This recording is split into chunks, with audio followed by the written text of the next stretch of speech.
Maagang pagkakaroon ng jowa sa grade 7-10? Cute ba o calamity waiting to happen? Oy mga ate kuya, tita tito at mga guro na nanonood nito. Alam niyo yung feeling na makakita ng grade 7 na may jowa na? Parang kailan lang naglalaro pa sila ng tumbang preso. Biglang may I love you more talaga.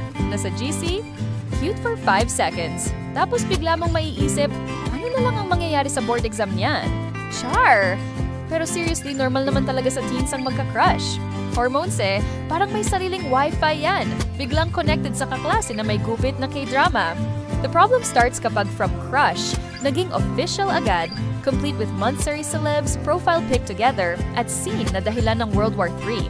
Top reasons bakit masakit sa puso at sa ulo ang maagang jowa 1. Brain pa rin nasa construction phase. Yung prefrontal cortex, yung boss ng utak na nag-control ng tamang decision, hindi pa tapos hanggang 25 years old. Kaya feeling nila forever talaga yung 3 weeks nilang relasyon, tapos pag nag-break parang apocalypse. May drama pa na, wala nang magmamahal sa akin ever. Best 13 years old ka pa lang, chill. 2 grades? Ano yun, edible ba? Instead na mag-solve ng math, nagsosolve ng, bakit sin lang ako? Top 1 sa klase, biglang top 1 sa absenteeism pag nag-away. Yung parents, bakit bagsak ka sa science? Anak, kasi po hindi kami okay ni babe.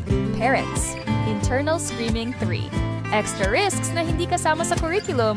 Pressure na mag-level up physically kasi lahat naman daw ng couples ganyan. Biglang curious, biglang positive ang pregnancy test. True story, madaming ganito sa public schools. Online jowa na akala mo 15 years old, yun pala 35 at may asawa na, peer pressure level. Wala ka pang jowa, bading ka ba yung torpe? Kaya go lang kahit wala namang gusto para lang in. May positive ba talaga? Oo naman, konti. Natututo mag-share ng food kung hindi kinakain lahat ng jowa. Nagkakaroon ng practice mag-sorry kahit hindi naman sila yung mali.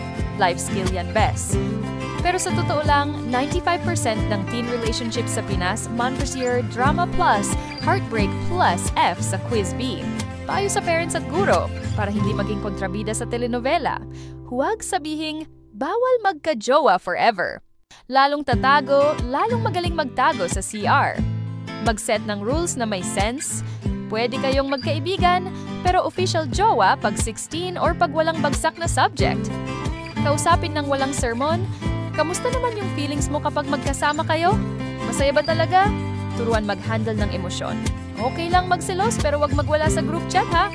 Bottom line, puppy love, start cute and normal. Full-on seryosong relasyon sa edad 12 to 15.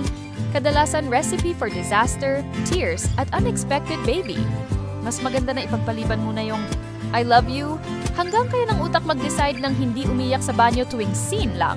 College pa more fun yan, promise. Mas marami pang allowance for dates. Stay safe mga beshies!